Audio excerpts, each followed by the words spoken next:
Estamos en plena semana del enamoramiento. El 14 de febrero se acerca con una proximidad peligrosa y vamos a estar exudando amor y amistad por todos lados. Y la hoja suelta no se ha quedado atrás porque les preparamos un capítulo especial de el Día del Amor y la Amistad. En este caso, más bien hablando de relaciones de amistad y de amor en el mundo contemporáneo. Pero antes de que empecemos con eso, les saludan con mucho gusto sus anfitriones Wendy Osorio y Omar Espinosa, sus arqueólogos de confianza aquí en Libreta Negra MX. En esta ocasión, para abordar este tema tan interesante, nos dimos a la tarea de investigar y contactar a un podcast pues que anda rondando las redes sociales, que ustedes deberían de conocer y que habla de esta dimensión social muy interesante. El podcast es Intervención Antropológica y está coordinado por ni más ni menos que Verónica Ramales, que es etnóloga de la Escuela Nacional de Antropología e Historia. Verónica, ¿cómo estás? Nos da mucho gusto recibirte por acá. Muy bien, muchas gracias por recibirme y también por el espacio. Es un gusto estar platicando con ustedes. Pues bienvenida a este espacio de la hoja suelta con un tema muy interesante y que seguramente a todos nos ha permitido cuestionarnos como grupo humano que somos, ¿no? El hecho de generar vínculos con otros seres humanos, sea de amistad, de amor, por parentesco, etcétera, pues es algo que ha caracterizado a la humanidad desde mucho tiempo atrás, pero que se da de diversas maneras, ¿no? Y algo muy importante, y por lo cual agradezco tu presencia aquí, Verónica, es que se ha abordado incluso, ¿no?, el análisis de estos vínculos que se dan entre los seres humanos, pues desde las ciencias sociales y las humanidades. Y bueno, tú eres etnóloga, Verónica, pero bueno, nosotros a veces tendemos a pensar que este tipo de estudios se abordan desde la antropología y pues concretamente la antropología social. Pero bueno, para no hacer no crear como confusiones o distorsión de lo que es una u otra área del conocimiento, tú podrías darnos luz, que lo has vivido en carne propia, sobre qué es la antropología social y bueno, en este caso pues también la misma etnología. Ok, bueno, ambas son disciplinas y en la ENA se estudian por separado. Si ustedes han visto este meme de Homero Simpson con Krusty el payaso y los dos se parecen, dicen, esa es la diferencia entre un etnólogo y un antropólogo. Bueno, no pregunten, porque parece ser que ni nosotros nos hemos puesto de acuerdo en diferenciarlos, ¿no? Pero muy particularmente yo creo que la diferencia entre la etnología y la antropología social, empezando por la escuela, es las corrientes de pensamiento. Mientras la etnología está más acercada al pensamiento francés, la antropología social se acerca más al pensamiento de la Escuela de Cultura y Personalidad que viene de Norteamérica, ¿no? Y también la escuela Inglaterra. Entonces, pues por ahí vienen un poquito las diferencias. Ya siendo más estrictos y más rudos en el ámbito académico, bien podríamos decir que la etnología solamente es un paso para hacer antropología social, ¿no? Y que eso lo va planteando Lévi-Strauss, pero eso es súper denso, ¿no? Entonces muchos no se meten en esos dilemas justamente porque pues son pláticas súper concretas que a veces no llegan a nada. Entonces, pues yo considero que esa es la diferencia, ¿no? Y ahora desde la antropología social, esta disciplina científica estudia los grupos humanos en su dimensión social y cultural. Ella se encarga de estudiar, pero sobre todo de comprender cómo está conformado un grupo humano, es decir, sus instituciones, sus creencias, sus relaciones, sus hábitos, modos y costumbres, pues cada grupo social vive, piensa y habita el mundo de una forma completamente diferente. Ok, pero yo aquí quiero meter la cucharota y hacer una pregunta también, que yo creo que muchos nos haríamos, sobre todo para quienes no estamos tan relacionados con el qué hacer de esta área del conocimiento, pero ¿dónde podemos ver la importancia o para qué se haría antropología social, Verónica? Bueno, la antropología social nos puede servir, uno, para hacer políticas públicas, ¿no? En el sentido en el que, bueno, al facilitar el acceso a ciertos materiales a comunidades, por ejemplo, indígenas, que son hablantes de su lengua y también hablantes del español, ¿no? Pero que no tienen acceso a instrumentos de justicia, por ejemplo. Ahí los antropólogos sociales y los etnólogos es en donde hacen campo y les facilitan el acceso a estos medios con los peritajes o con los dictámenes culturales. Y ahora sí que ya depende de cada caso en específico. Eso es lo que yo tengo pues más presente hasta ahorita porque bueno, igual yo considero que tenemos una deuda histórica con las comunidades indígenas, ¿no? En donde nosotros pues justo tenemos como una obligación y esto pues, desde mi particular punto de vista en donde todo lo que aprendemos y tenemos de herramientas teóricas y prácticas pues sí tenemos que ponerlas, ¿no? En alcance y a la disposición de estas comunidades que han sido, pues uno, asoladas por antropólogos que van ahí de metiches a preguntar los ciclos rituales y a preguntar sobre la milpa, cuando pues a veces a las personas les interesan otras cosas, ¿no? Las defensas en el territorio también es algo en lo que los antropólogos sociales y etnólogos han intervenido, ¿no? O sea, podríamos decir que básicamente es la pregunta de origen es cómo se compone la sociedad o cómo se componen las sociedades en plural. Y además, creo que debemos de ser como muy puntillosos al decir que no solamente la antropología social y la etnografía trata sobre comunidades indígenas o ese estereotipo de las comunidades perdidas o aisladas del mundo moderno. En realidad se puede hacer antropología pues de lo que vivimos ayer, hoy, mañana. ¿No es así, Verónica? Sí, de hecho, estás tocando un tema súper importante porque muchos creen que los antropólogos sociales y los etnólogos van a comunidades súper alejadas y remotas, cuando no es cierto. Hay personas que hacen trabajo en la ciudad y que incluso pues hay un profesor que nos decía, ustedes pueden hacer antropología del pan si así ustedes lo quieren, de todo se puede hacer antropología. Entonces, sí, no solamente estudiamos estos lugares remotos, ¿no? Sino también nuestro mismo entorno nos da herramientas para poder estudiarlo, analizarlo y también, ¿por qué no?, brindar respuestas a problemas sociales que se viven en ese momento. Y ahorita que estás mencionando las herramientas de la antropología, de repente cuando escuchamos programas como Intervención Antropológica o La Hoja Suelta, cuando hemos tratado temas de antropología, ¿cuáles son? ¿Cuál es el método de trabajo? Porque pues por ahí hay incluso algunas publicaciones de instituciones muy afamadas a nivel nacional diciendo que nos gusta el chismecito y así, pero no sé, a ver, tú dime realmente cómo es el trabajo de campo que acabas de mencionar. Bueno, pues justo, nos gusta mucho el chisme. Hay un meme que dice, mis tías me heredaron la pasión por el chisme, pero la ENA me dio las herramientas para analizarlo y comprender el chisme. Te O dio un así, título y licencia para ejercerlo profesionalmente. Sí, justo. Pues bueno, para ir al trabajo de campo, tú necesitas herramientas metodológicas y teóricas. En las herramientas teóricas, pues bueno, va a depender mucho de la corriente teórica a la que estés adscrito, ya sea por tu director de tesis o por ti mismo, que digas, ay, a mí me gusta esta teoría, voy a trabajar con estos autores, ¿no? Y ya en las herramientas técnicas, pues tenemos un buen, ¿no? Y aparte improvisamos en campo, porque a veces los diferentes campos y contextos nos hacen ser adaptables. Uno de nuestros grandes herramientas es el diario de campo.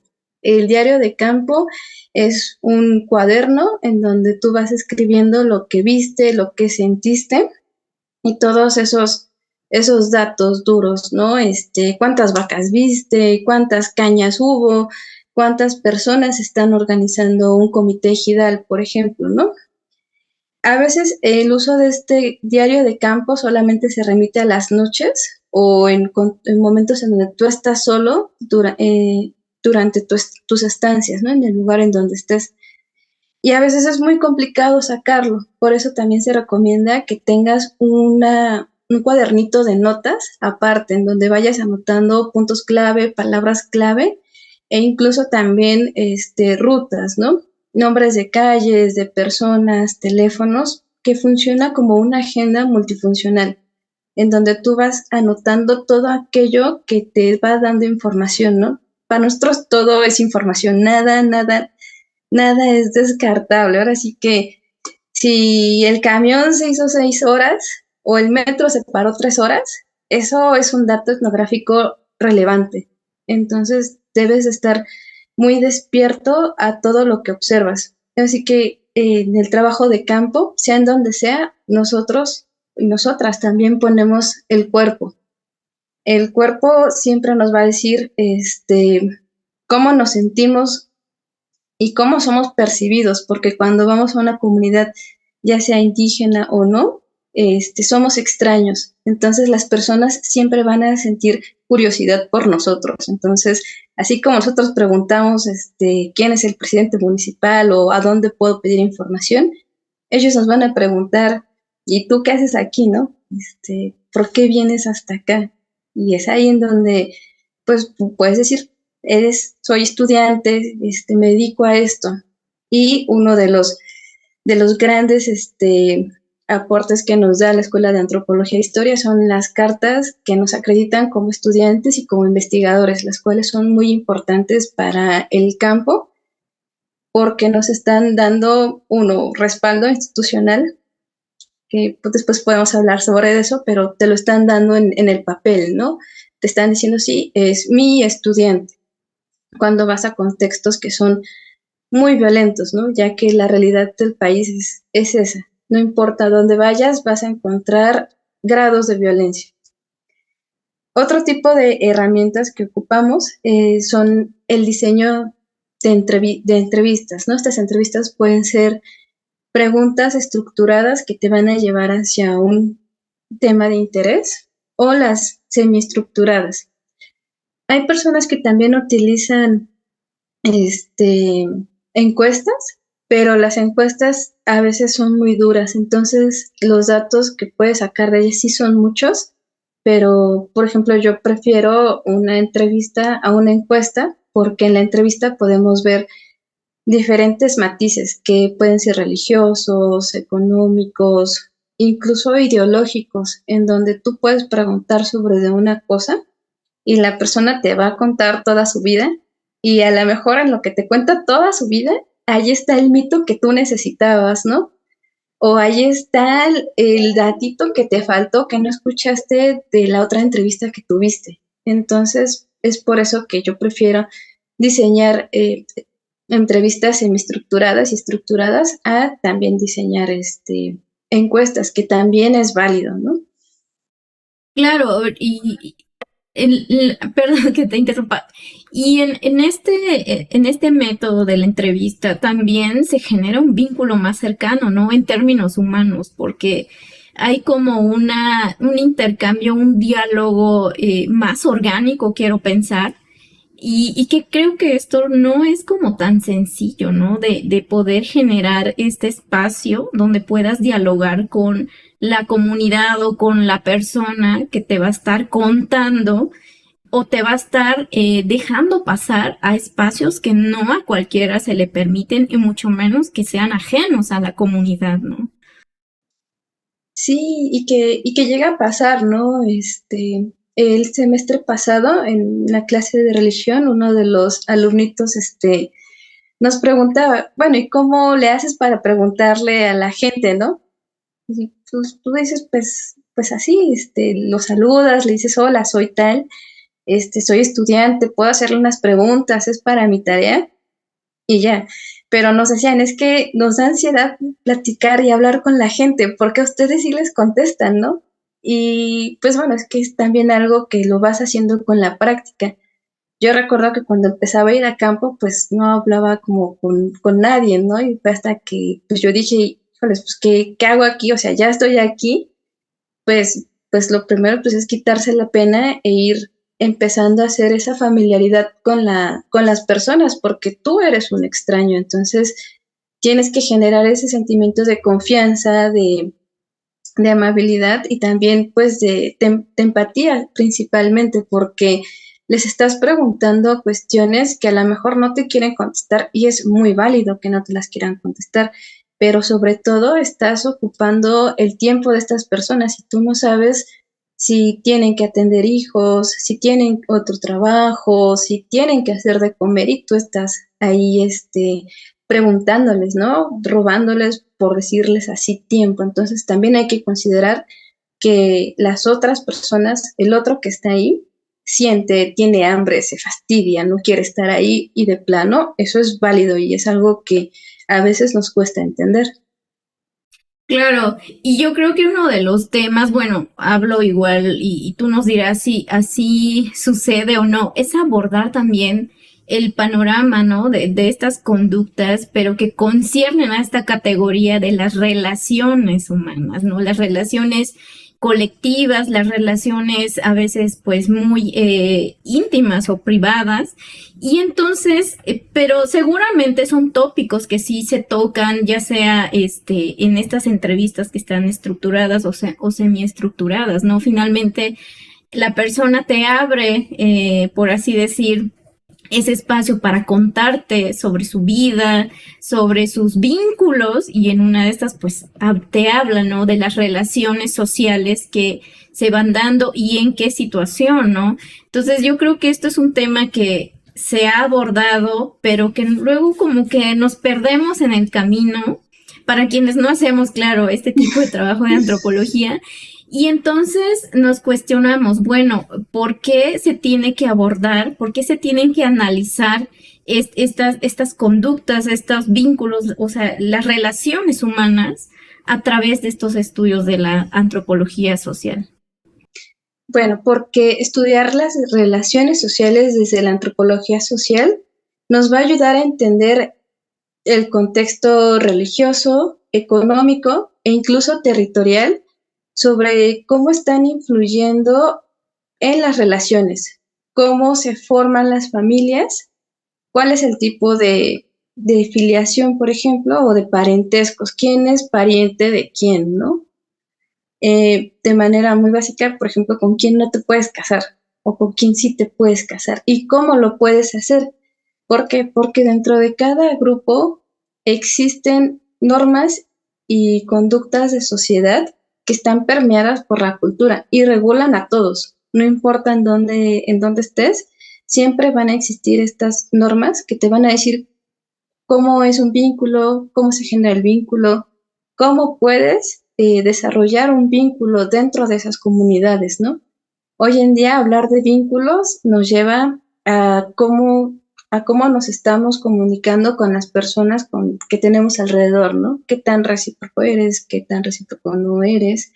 Y eso son datos para la antropología, especialmente para las etnografías, ¿no?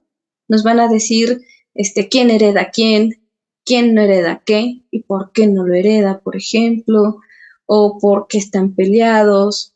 Todo ese tipo de datos también nos va a llevar, pues, justamente a su pensamiento mágico religioso, por ejemplo.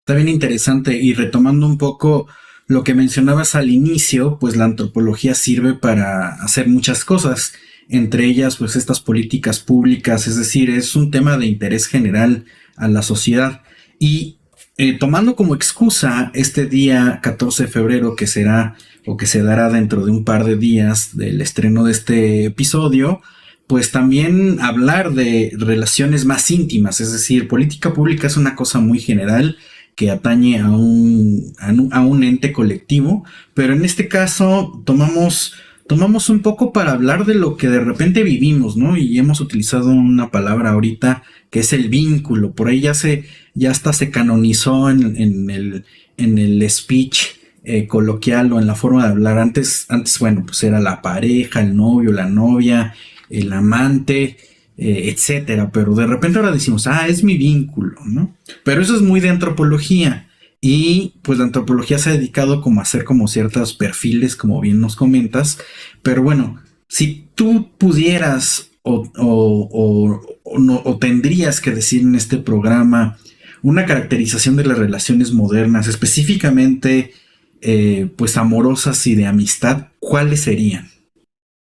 Pues de antropología o más bien sociología contemporánea, yo retomaría al amor líquido de Sigmund Bauman, porque Bauman nos va diciendo que todo es líquido y ya hasta parece meme, ¿no? Pero cuando te pones a pensar en el amor y la liquidez, dices, ok, hay algo extraño, pero suena a que cómo me convences, ¿no? ¿Cómo me convencerías a que el amor hoy en día es líquido? No sé, ¿a ustedes qué les puede sonar eso?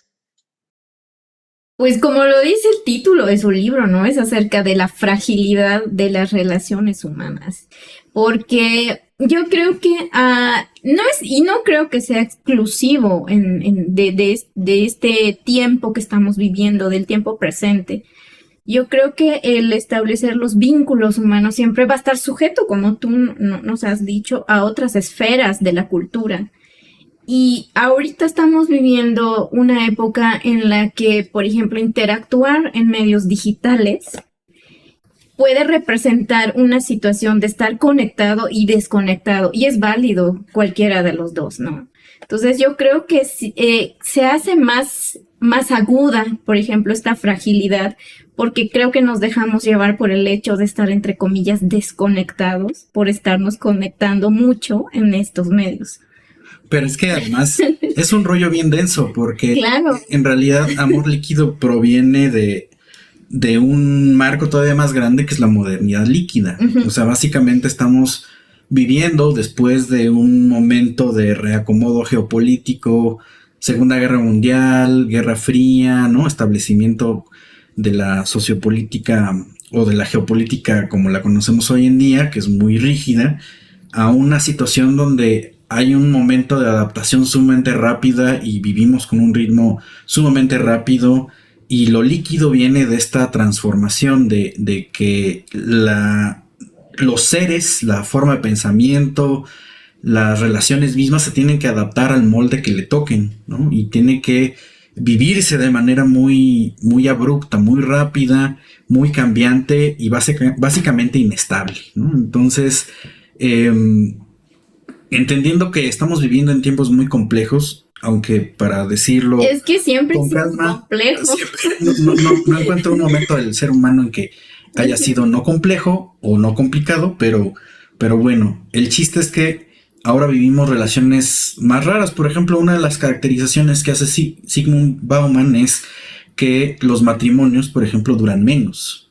O hay gente que ni siquiera se quiere casar, ¿no? Entonces aquí en comentarios que nos dejen su comentario cuántos años llevan casados o si se quieren casar siquiera.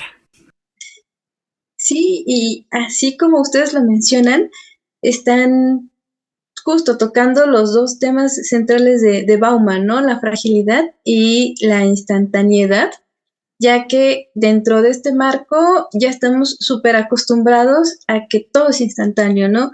Los mensajes de WhatsApp y parece que estamos condicionados, ¿no? Como al Pavlov, suena el teléfono o vibra el teléfono y vamos a las notificaciones. Entonces es estar en un mundo que cambia tan rápido que las relaciones concretas como el matrimonio hoy en día no tienen cabida, ¿no? O el pensamiento del matrimonio en ciertas generaciones ya no lo tiene. ¿Por qué? Porque como bien lo decían, es algo concreto. El matrimonio, como lo menciona Bauman, es algo que era una inversión a largo plazo y que se construía. El amor de hoy es líquido porque mucha gente no quiere construir, quiere ese momento de instantaneidad y que aparte lo está confundiendo con el deseo, ¿no? Porque anclado a esta modernidad líquida está también este rollo que es muy denso del usar y tirar, en donde estamos confundiendo al amor con el deseo, en donde el deseo es el poseer a la otra persona solo por un instante y después irse y no construir nada. Entonces el amor o lo que creemos nosotros que es amor se va transformando, ¿no? En esta analogía que me parece muy rara, muy hardcore, que pues, te remite el agua, ¿no? Que a veces se congela, a veces está ahí, pero de todos modos tiene que correr, ¿no? Y lleva un ritmo que tú no sabes cuál va a ser. Puede ser rápido, puede ser lento, pero no va a estar ahí de manera permanente. Entonces, justo esto es lo que también nos habla Bauman sobre el amor, ¿no? Primero nos hace una pausa, nos dice, a ver, pero pues, ¿qué están entendiendo por amor, no?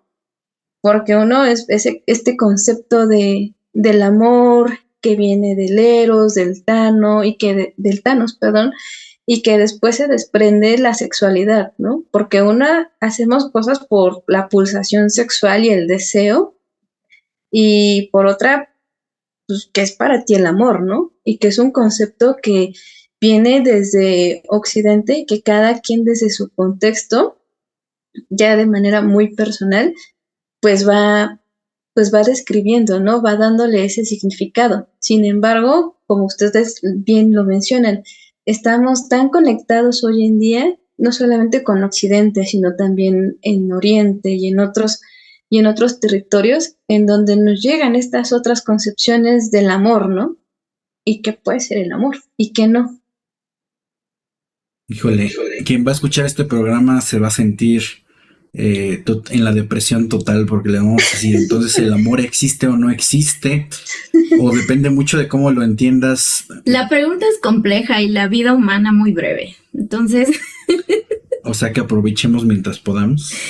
Pero eso va de acuerdo con este discurso que a veces nos están enviando, ¿no? Desde muchos medios, y ahora que estamos súper llenos de información, sobre todo en los medios digitales, creo que nos venden también una cuestión sobre construirnos de manera autónoma. Y yo creo que eso es como de doble filo, porque en este proceso de considerar que no queremos adquirir, por ejemplo, un vínculo que implica un compromiso en muchos aspectos, uno de ellos pues es un contrato legal, que implica derechos y obligaciones y responsabilidades, por supuesto. Yo creo que nos vamos con esta idea de es que yo soy autónomo, o sea, no requiero un matrimonio para tener algo estable, no requiero establecer un vínculo a largo plazo porque quiero invertir en mí. Quiero esta brevedad tal vez del vínculo humano con alguien más, pero nada más obtener lo que es beneficioso, ¿no? Pero, ¿qué es lo que está derivando? Bueno, según, ¿no? Que entre todos estos análisis, el presente está caracterizado por sujetos que se encuentran solos. Y eso es también como algo preocupante, porque finalmente, a pesar de estar viviendo un presente en donde estamos hiperconectados, yo creo que también hay una cuestión ahí en un sentido humano de soledad. Y esto, por supuesto, sí es como muy, muy preocupante, ¿no? Porque realmente, aún estando en compañía de alguien, no puedes evitar tener ese sentimiento. O sea que en 10 años vamos a ser cuarentones solterones. De hecho, creo que es algo que tal vez va a esa tendencia. Bueno, no sé, ahí tendríamos que recurrir a estadísticas para ver cómo se encuentra, ¿no? Esta situación de que la gente ya no está casándose, ya no está viviendo en pareja con todos los compromisos que implica. Y bueno, una serie de cosas que conlleva otra. Pero es que aquí hemos tocado muchas cuestiones que, bueno, han estado presentes a lo largo de la humanidad y de los grupos sociales, que son, bueno, el matrimonio finalmente tiene que ver con una forma de normar también la sexualidad, y sobre todo de las mujeres. Históricamente ha sido así en la mayoría de las sociedades. Y además es una sexualidad que va encaminada a la reproducción, ¿no? Y eso es algo que también estamos viendo que se está pues como modificando mucho, tanto que ya hay estas ideas de, bueno, es que ya hay una edad o somos generaciones que ya no estamos pensando en tener descendencia. Entonces son muchas cuestiones acerca de nuestro ser individual, pero también colectivo, porque claro que nos cuestionan, ¿no? Ya tienes tal edad, y sobre todo a las mujeres, y eso no lo van a negar. Ya tienes tal edad, Es más, ya tienes un trabajo, ya tienes una profesión. ¿Qué más te falta? Casarte. Entonces, nos guste o no, no somos seres individuales. Vivimos en un contexto social donde se rigen por este tipo de esferas, ¿no? El matrimonio, el tener hijos, el tener un trabajo, etcétera. Perdón, lapsus. Sí, y es que todo esto nos lleva a la pregunta. El matrimonio es como un establecimiento como puntual, pero ¿qué otro tipo de relaciones existen desde el punto de vista de la antropología? Ok. Bueno, antes de abordar esta pregunta, me gustaría retomar un poquito sobre lo que estábamos hablando y lo que decía Wendy, ¿no? Ya no hay alguien que piense en casarse o tener hijos, ¿no? Incluso cuando un amigo se va a casar o va a tener hijos, pues lo primero que pensamos nosotros es como generaciones, wow, ¿seguro? O sea, ¿cómo le vas a hacer, no? Te pones a pensar en el contexto geopolítico que nos tocó, ¿no? Y además, esto es algo que también Bauman toca, retomando cómo el amor es algo que se construye y es una inversión a largo plazo, al igual que el matrimonio, y que el matrimonio también tiene la inversión de tener hijos, y que es una inversión que tú no sabes cómo va a terminar, y es una inversión ambigua.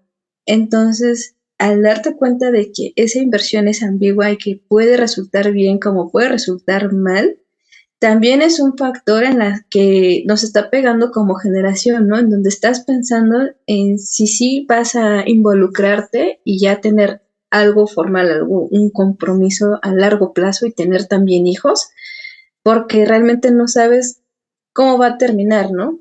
Y de hecho toma el ejemplo de las bienes raíces, o en donde invierte en créditos. O sea, tú sabes que tu dinero va a crecer, pero en una relación amorosa o en un compromiso a largo plazo, no sabes con qué te vas a quedar o con qué no te vas a quedar, ¿no? Entonces, eso también es algo que nos está planteando. Muchas personas ya no quieren construir algo a largo plazo.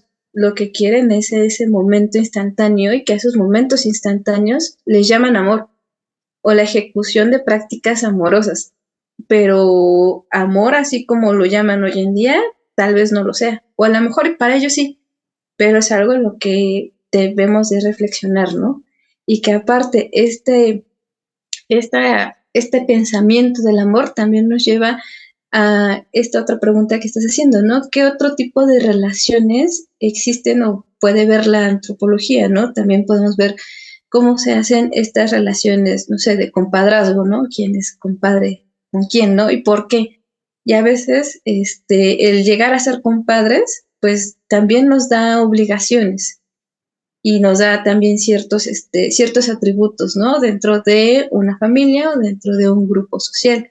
Y hoy en día, retomando esto del amor, el hecho de que se hable de vínculos nos lleva también a estas relaciones que quizás no sean nuevas, pero de estas relaciones poliamorosas, ¿no? En donde tienes diferentes vínculos.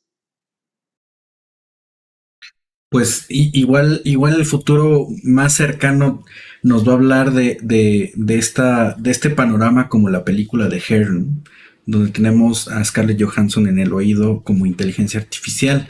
No lo sabemos, pero puede ser un escenario también bastante cercano. Y pues bueno, en realidad todo esto nos lleva al punto que a lo mejor podríamos asociar ambas disciplinas, porque la antropología, la etnografía, como que se centran mucho en la parte de la descripción, es decir, de lo que se puede observar y más bien el análisis de estas relaciones, de estos vínculos. Pero desde este lado de la arqueología también podemos hablar de que, como lo hemos dicho en otros episodios, todo deja huellas. Y esas huellas muchas veces no son inmediatas, es decir, no nos damos cuenta de manera inmediata. Y creo que por ahí podemos rescatar, pues, por ejemplo, la manera en que nos relacionamos materialmente, porque normalmente siempre está asociado con un algo material. Hay teorías arqueológicas, porque sí existen, que hablan de que en las acciones, interacciones que tiene un ser humano, nunca hay ninguna relación o ninguna interacción que no tenga una huella material. Y en este caso las relaciones humanas dejan mucho en este tipo de vínculos amorosos o hasta sexuales. Ustedes piénsenlo, en realidad nunca dejamos de tener elementos materiales a la mano. Entonces, pues, ¿qué huellas dejarían estas relaciones modernas en ese sentido? Además de corazones rotos, Verónica, ¿qué podríamos decir en ese aspecto? ¿Cómo podríamos abordar el tema? Bueno, pues podríamos abordar el tema empezando porque a partir de estas fechas los chocolates van a estar súper caros, ¿no? Y aparte, mientras más se va acercando el 14 de febrero, por ejemplo, aquí en México es muy común ver a chicos, chicas con globos de corazones, con ositos de peluche gigantes, que a veces ya no cabe ni un alma en el metro y ahí está el chico con su osito gigante, ¿no? Y que todo esto lo vas viendo en las calles se van empapando pues de papel picado rosa, de papel picado blanco, rojo, y que eso deja huella, no solamente en el momento, ¿no? Sino también para largo, y que estas industrias es algo a lo que se dedican, ¿no? Que ni siquiera ha pasado bien diciembre y ya tienen en los anaqueles las cosas del Día del Amor y la Amistad. Pero, pues, no sé, ustedes, ¿cómo ven estos restos? ¿Cómo los puede estudiar la arqueología? Bueno, pues ahí te habla por ejemplo, para empezar, una dinámica también de consumo, ¿no? Y también de ciertos productos, por ejemplo, tú mencionaste que se encarecen ciertos, ¿no? Productos que circulan mucho en estos días, pero bueno, no todos también tienen el mismo nivel adquisitivo y pues yo creo que hay una tendencia también hacia el consumismo en cuanto a esta fecha, porque como dices, ni siquiera se ha quitado el árbol navideño y ya estamos, bueno, o ya están colgando, sobre todo los negocios, pues esta gama de colores y de formas que aluden, por supuesto, al 14 de febrero. Y entonces, yo creo que esto en el registro arqueológico, por ejemplo, sobre todo para quienes trabajan en contextos urbanos, es donde más puedes observar como todavía esta huella, ¿no? Que pues remite a una época pues del presente o al menos de un pasado pues muy, muy, muy cercano. Y esto es importante para nosotros porque nos permiten observar, bueno, registrar estos restos materiales y poder proponer ahí, por ejemplo, algo que evoca este tipo de conductas dinámicas de consumo, de poder adquisitivo, pero que además nos están hablando de una forma de relacionarse o de vincularse afectivamente, ¿no? Entre las personas, porque bueno, salvo en la escuela que te obligaban a hacer el intercambio de cartitas o de regalos. Había registros civiles. No, en mi escuela no había eso. Pero sí. Pero bueno, ya fuera de ese contexto, de ese ejemplo, en realidad sí hay como que una forma, ¿no? De materializar pues este vínculo afectivo. Bueno, quiero pensar que mayormente es afectivo. Pues es que creo que mayoritariamente luego asociamos justo nuestras relaciones afectivas a partir de los objetos que podamos dar como obsequios, que eso también es una teoría antropológica de largo análisis, ¿no? De qué compromisos conlleva que de repente te den o recibas regalos. Y pues muchas veces está asociado, como lo hemos mencionado, no solamente el aspecto del compromiso, entendiéndolo como esta virtud de compartir de manera continua con una persona, sino también el vínculo sexual. Es decir, pues normalmente, y esto es una estadística, no lo digo yo, lo dice la ciencia, que particularmente en la Ciudad de México se llenan los hoteles y los moteles. Entonces, pensando como mente arqueológica, podríamos hablar desde el desecho del globo con el osito y el corazón impreso, hasta justamente pues un montón de condones desechados en la basura. Así que para quienes les interesa la arqueología moderna, ¿no? Así, ojo, ahí hay un campo de oportunidad, ir a checar todos los desechos que se dan en el 14 de febrero, o mejor dicho el 15 de febrero cuando lo pueden checar. Pero no solamente eso, sino hay iniciativas bien interesantes. Por ejemplo, aquí en México el Museo del Objeto ya lo ha realizado, exposiciones sobre las relaciones fallidas, ¿no? Y entonces la gente, por medio de una convocatoria del museo, va y deja algún afecto de una relación que se cortó, que terminó en buenos o malos términos, y deja el objeto y escribe una semblanza para que funcione como una ficha de descripción. Esta iniciativa no es única del Museo del Objeto. En Estados Unidos se han hecho varias, en Europa igual, pero es bien interesante ver cómo le dotamos a esos objetos ciertas características o simbologías a partir de cómo nos ha ido en las relaciones pues que hemos tenido. Y esto no aplica solamente para las relaciones amorosas. En realidad también tiene que ver con cómo nos llevamos con nuestro círculo más cercano, o incluso las relaciones interpersonales dentro de la familia. Por eso hablaba yo mejor de relaciones afectivas y no solo amorosas, porque ya vimos, hablar en términos amorosos es de doble filo, es muy complejo, puede ser confuso, qué es, qué no es. Hablemos de relaciones afectivas. Exacto. Verónica, pues no sé si tú conozcas algún proyecto antropológico que trate estos temas para que la gente que está escuchando este programa pues vaya y que se interese y vaya y que lo busque, o dónde podemos encontrar como más información al respecto. Bueno, pues no sé si te refieres a literatura, a podcast, películas, porque incluso una vez que tú estás dentro de este mundo, ya sea arqueológico o antropológico, ya no te quitas esa vista, ¿no? Y ya lo empiezas a ver, pues, de esa forma. Incluso ver la novela de las 10 de la noche te va a dar ese piense, ¿no?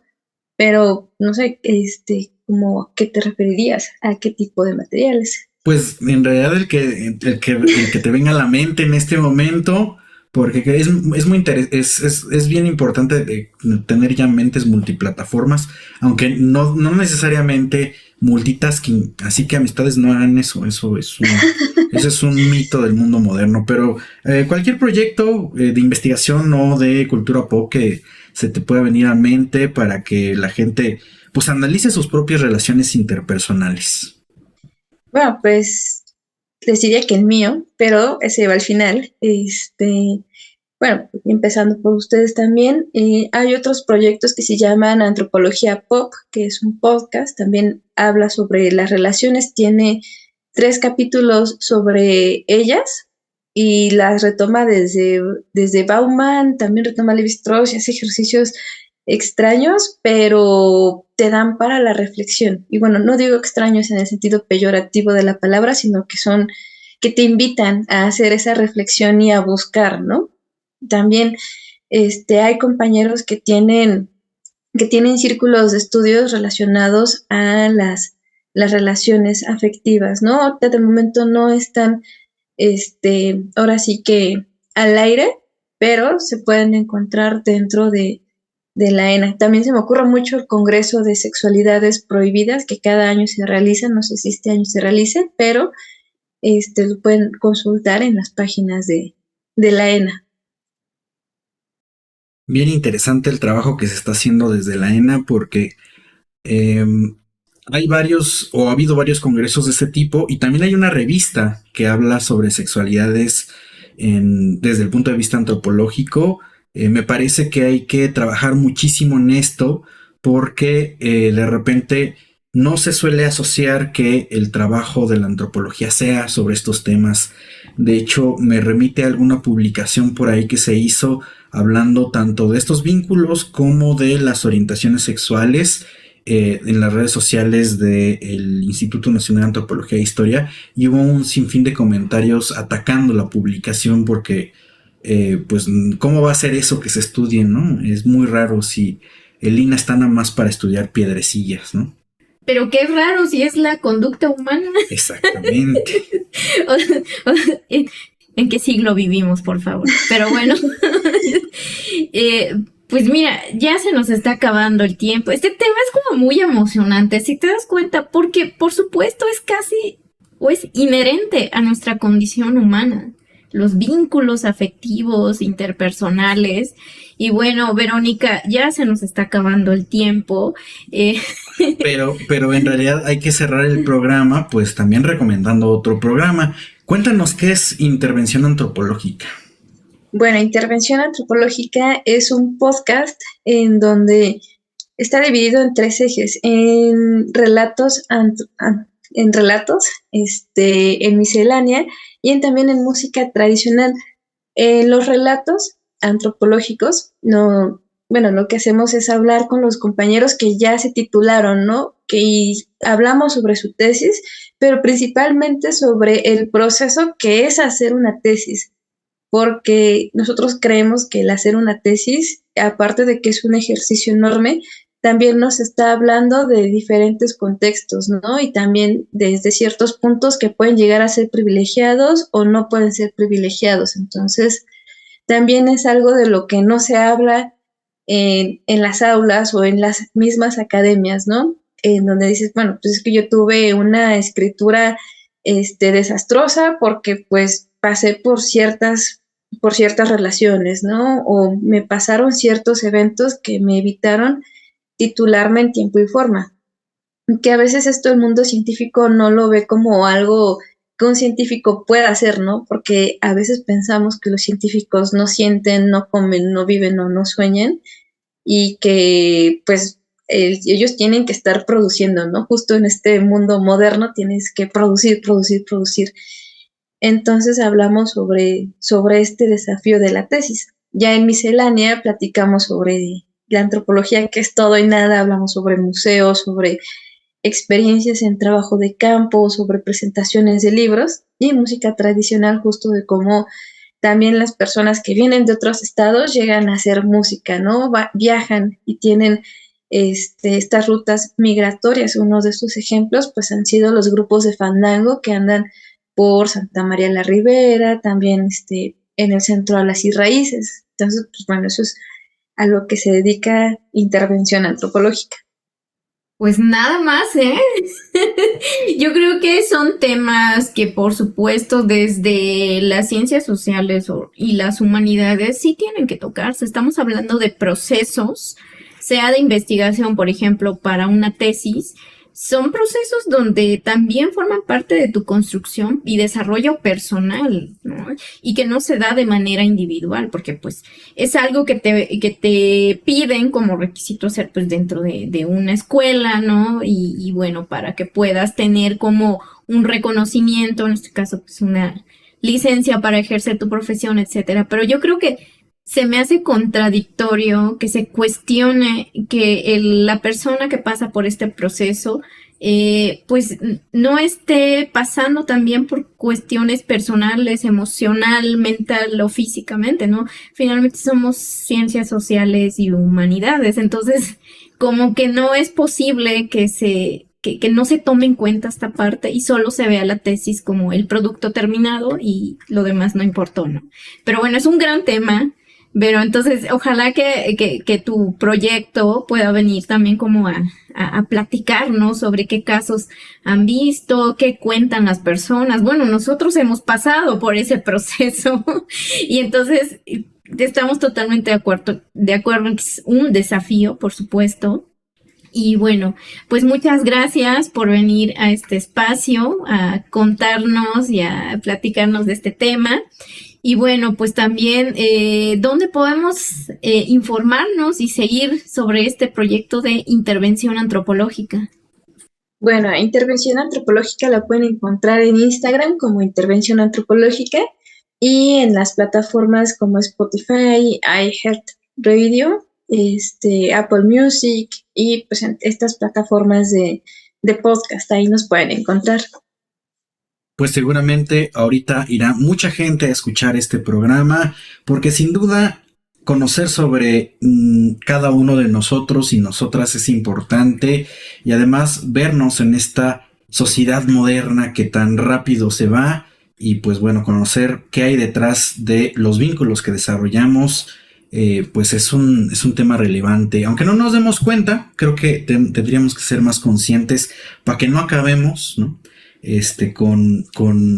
Con nada más un vínculo con una inteligencia artificial o las redes sociales en su defecto, porque ahorita está muy de moda eso de las realidades virtuales. No vayan, bueno, no sé, cada quien, pero no anden conectados con sus Vision Pro porque pueden pasar accidentes, no sé ustedes, pero ahí se los dejamos.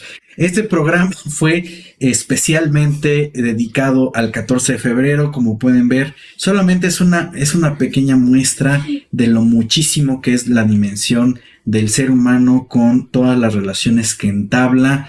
Y pues bueno, si tienen más preguntas, busquen a Verónica en su podcast Intervención Antropológica. Y nos despedimos también, pues recomendándoles que compartan este programa a su vínculo más cercano para que se entere de todo el chisme. Y síganos aquí en Libreta Negra MX, nos encuentran en todas las plataformas disponibles y además todo el contenido en YouTube, Spotify, Apple Podcast y Amazon Music. Pues bueno, no se les olvide que cultivamos memorias. Gracias. Adiós. Gracias. Adiós. Gracias por acompañarnos aquí en Libreta Negra MX. No olvides dejar tu like y un comentario, además de darle clic a ese botón de suscripción. Eso nos ayuda muchísimo para que lo que hacemos llegue a mucha más gente. Síguenos en X, en Facebook, Instagram, TikTok y checa todo nuestro contenido en YouTube, Spotify, Apple Podcast y cualquier plataforma de podcast de tu preferencia. También échale un ojito a nuestras plataformas de apoyo aquí en YouTube, Patreon, PayPal y Ko-fi. Nos vemos la próxima y seguimos cultivando memorias.